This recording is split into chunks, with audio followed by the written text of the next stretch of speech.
It is unbelievable that it is still legal. I cannot believe that motorcycling at any scale is still legal. Thank you for clicking on this video. Now, before you click off, two things. One, if you are not a motorcyclist, this video is still for you. Two, if you are not a motorcyclist, this video is especially for you. Now, I don't mean to glorify any personal milestones, but it is the third year of me riding motorcycles.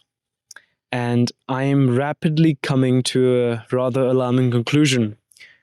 There's not much else quite like it. It is currently 1 a.m. I have had a can of White Monster and have decided to undertake the daunting task of desperately trying to verbalize to you why motorcycles are something that everybody must experience at least once in their lives. Very frankly, I had planned out this whole video as a grand cinematic trailer where I go to an island, I record some POV footage of me riding around the island. I sit on a beautiful seashore during sunset and talk to you about why motorcycles are so bloody brilliant with a very poetic script that I've utilized my talents to write. Motorcycles are cool. Motorcycles are nice. If you don't like them, I will steal your wife. A part of me felt that would be very disingenuous, that it would somehow be robbing you of the authenticity of my own brain and what I really feel about motorcycles. So here I am. What's 2 a.m. surrounded by barking dogs and drunk people in some godforsaken parking lot, trying to break this down. Perhaps the most compelling argument for motorcycles is the fact that it is one of the very few rare, easily accessible, mutually exclusive activities that is available to us in our day and age, where not many things are mutually exclusive.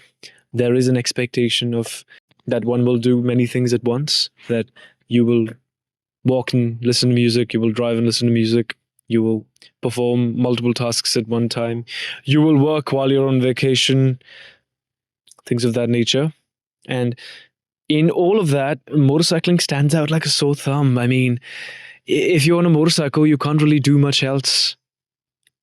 You're stuck just riding a motorcycle. And if you try to do something else, your attention is going to get divided. And that is going to put you in very, very, very hot water. Right? So perhaps the most compelling argument is that it is a mutually exclusive activity in a world where not much else is mutually exclusive. And when you're on the motorcycle, you're simply a motorcyclist and you're just riding somewhere. Among the many incentives to ride motorcycles is the fact that motorcycles are not just one thing. I like sport bikes, so I'm into that going fast on track, fad machines, tucking down inside a bike, tucking down behind the windshield, super hard leaning, that sort of riding. I'm into that. I like that, at least for now. There's dirt riding, there's touring, there's scooters, there's sport touring. There's almost as many flavors of motorcycle as there are kinds of people. So whatever type of personality you are, you're going to find a motorcycle that is almost a one-to-one match for your nature, which is a very interesting thing. And it helps that motorcycles are that much more accessible, because cars for sure are not. A car will run you back a fortune. A motorcycle is probably a couple of months of savings at best. So yeah, I mean, of course, the newer top of the line liter bikes are, of course, quite expensive with all the electronics and the shebang, which does not make sense to me because the people who want to ride them can't afford them, which is usually younger people. And the people who can ride them, the people who can afford them, they can't ride them, which is to say our elderly audience. But nevertheless, I could sit and analyze motorcycles for hours, right? I could analyze the different styles of riding it. I could analyze different habits. I could analyze things that people do wrong that causes them to never see motorcycling as it is, that causes them to never be adept enough to enjoy motorcycling. I could go on and on about it. But the truth is, at the end of the day, it is something you simply have to experience. And you have to experience it to a certain degree, because motorcycling is one of those things that is simply just not enjoyable unless you're adept to a certain level. So either you're a natural and you get on the bike and you've ridden bicycles before, so you have a knack of getting around two wheels, you have a knack of feeling the weight out of the bike, so you might like it quicker. But for most of us, it's going to take some level of adaptation, some level of skill for us to start being like, oh wow, this is something. This is really cool. But honestly, I'm looking forward to more and more and more of it. It's the most fun and the most easily accessible fun that I have seen around. It is unbelievable that it is still legal. I cannot believe that motorcycling at any scale is still legal. And don't think you need to have like a leader class killer bike to have fun. I, Ride a scooter. That'll give you an idea. I cannot believe these are legal, because what happens is that most of the things that are really, really fun and are really, really enjoyable to do, they end up being outlawed or largely persecuted. Even if I don't speak of all the social benefits, and by social benefits I mean friends that you can make in the motorcycling community, acquaintances, people you can meet, stories you can share, stories you can make. Even if I don't count all of that, it is still an amazing activity to do when you're alone. Going places, checking out new places, and there's this immense sense of freedom. You don't have to worry about parking, you don't have to worry about anything. You just have to get on the bike and go. Fill up petrol, which is really cheap on bikes. Just go. Have fun. It's it's a kind of unhinged freedom that I get to very rarely see. And there's no complications attached. Most motorcycles these days, modern motorcycles, are reliable, dead reliable. You just get on them and you go. You go. So I suppose I'm trying to say that if somebody were to come up to me and they say, "Hey, I'm having a really shit time in life and nothing's fun anymore. I don't like any of my hobbies. Everything feels meaningless. I'm not enjoying the experience of living on this planet." I will say, find a way to spend a month on a bike and try to get on it and ride it around semi regularly. So 2-3 times a week for a month. Do that. If it clicks, it clicks. You're in the cult now. Sorry. There's no escaping. If it clicks, it clicks. If it doesn't, well, too bad. Maybe you're meant for something else. From what I know so far, I think it's worth a try. I think it's worth a try for everyone. Everyone. Really everyone. And it's worth trying out well. It's worth trying out to the best of your ability. There's a sort of epigenetic factor in there, isn't it? The fact that we were on horseback for, I'd like to say thousands of years, but definitely multiple hundreds of years, right? Maybe even lesser. I'm not too sure. Please tell me if we have any horseback historians here. I'm not too sure, but we were on horseback for quite a while. And I wouldn't be surprised if some of us, most of us, have some genetic structure that really likes straddling fast things, so to say. And now in sort of horses, it's like 47 horses. And I do believe that there is something very special about having your head that empty.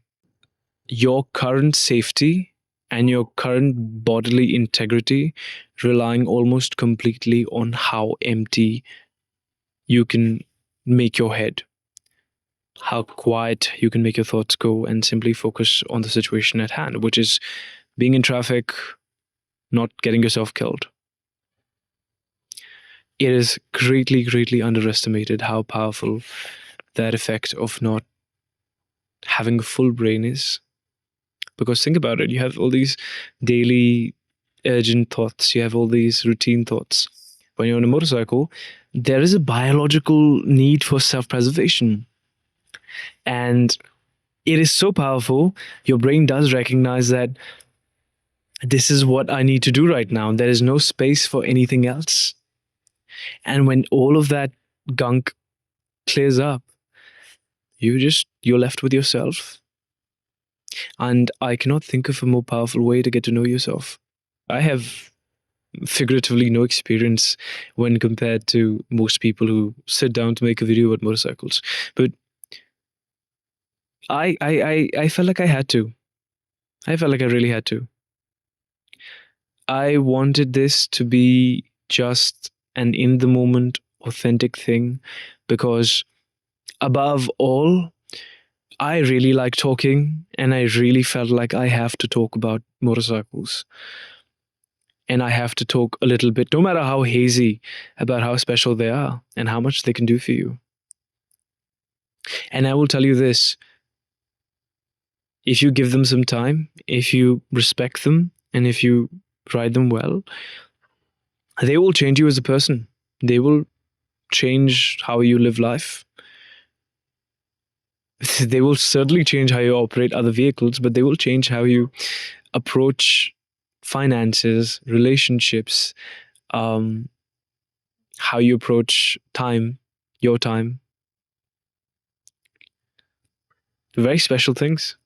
And it doesn't quite make sense. As I said before, it doesn't make sense that they're so special. It doesn't make sense that they make you feel so much because they're so simple. Look at them. It's a chassis, it's a frame, it's got suspension, it's got tires, right? It's got an engine with pistons firing inside it.